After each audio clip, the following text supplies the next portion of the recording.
Rekan-rekan yang disayangi oleh Allah Subhanahu wa taala, pertama, kita mencintai Rasulullah SAW di atas segalanya.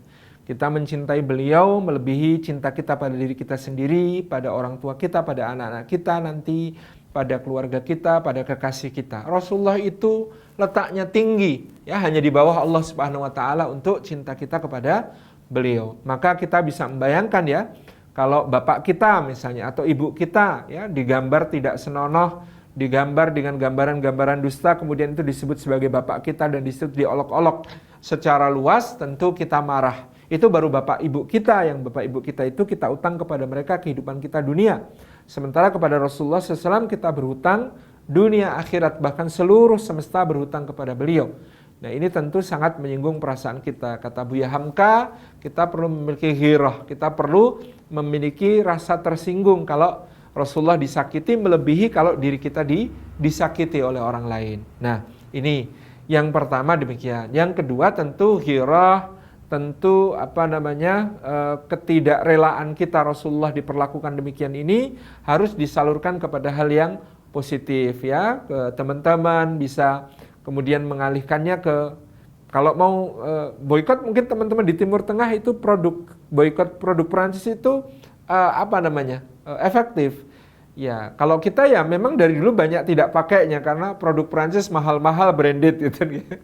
Dari kosmetika sampai barang-barang mewah, ya, tas dan lain sebagainya, itu kan mahal-mahal. Kita memang nggak pakai, ya. Sekarang teruskan boikot kita, ya.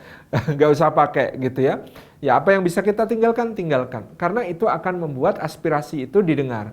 Jadi kalau di Eropa ini dari dulu standar ganda, adik-adik yang disayang Allah. Kalau ada penghinaan kepada Nabi Muhammad, kepada Al-Quran, kepada Islam, itu dikatakan freedom of speech, kebebasan berpendapat. Tetapi kalau kemudian misalnya kita di Eropa berani nyinggung soal Holocaust, soal Yahudi, soal pembantaian Yahudi, kita bilang hoax itu, kita bisa ditangkap dengan alasan antisemit. Kita dianggap menebarkan kebencian terhadap orang-orang Yahudi. Nah, ini alasannya ternyata kok bisa standar ganda. Kalau menghina Islam dan kaum muslimin disebut kebebasan bicara, sementara kalau menghina Yahudi disebut antisemit dan menebarkan kebencian. Kenapa kira-kira? Ya karena orang Yahudi ini punya power. Di Eropa mereka menguasai perusahaan-perusahaan besar, bahkan juga punya lobby-lobby politik yang sangat kuat di pemerintahan-pemerintahan, sehingga mereka bisa melindungi diri dan agama mereka. Nah, kaum muslimin belum punya yang seperti itu. Nah, kalau kita punya kekuatan tadi boikot gitu, ya, misalnya perusahaan-perusahaaan Perancis yang mengalami kerugian karena orang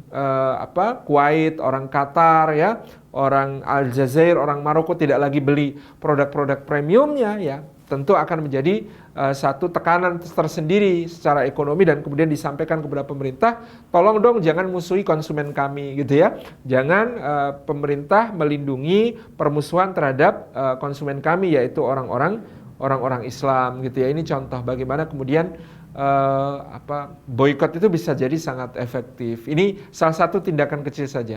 Yang lebih jauh harus kita persiapkan teman-teman adalah bagaimana kita menjadi orang-orang yang menebarkan keindahan Islam. Seperti kata Habib Nurmagomedov, ya, orang-orang Eropa, orang Amerika, orang Jepang, orang Cina, itu mereka nggak baca Quran, mereka nggak baca hadis, mereka nggak baca buku-buku tentang ajaran Islam, ya. Mereka nggak kenal Rasulullah, nggak kenal Allah, tapi mereka membaca kita. Artinya kalau kita berinteraksi dengan mereka, maka mereka akan membaca kita. Islam itu diwakili oleh kita. Apakah kita menampilkan sosok seorang Muslim yang mengamalkan Islam, yang kemudian membawakan akhlak mulia, yang membawakan teladan hidup yang indah, ya, yang mencerminkan Al-Quran di dalam setiap perilaku kita, tentu dengan itu akan menjadi dakwah tersendiri. Seperti Habib, ya, luar biasa seperti beliau, Muhammad Salah, ya, pemain sepak bola. Kemudian siapa lagi teman-teman yang lain yang kemudian dakwahnya nyata sekali di lapangan, ya. Sampai dulu Muhammad Salah itu ada fansnya yang bilang kalau Muhammad Salah kali ini ngegolkan lagi saya akan masuk Islam gitu, ya. Nah, ini kan cara yang luar biasa. Nah, teman-teman bercita-citalah tinggi. Mungkin Anda semua nanti akan menuntut ilmu, ya, sampai ke S2, S3 di Eropa, ya, di Perancis, di Italia, di Jerman, di Inggris, ya, di negara-negara yang masih membutuhkan orang-orang yang akan menampilkan Islam sebagai satu hal yang indah. Ya, kalau kita bisa ke sana untuk menampilkan pribadi Muslim yang indah, membawakan cahaya Quran bagi penduduk di sana, itu adalah next level. Bagaimana kemudian teman-teman akan menghapus Islamofobia, menghapus kebencian terhadap Islam yang ada di berbagai negara di dunia ini. Terima kasih.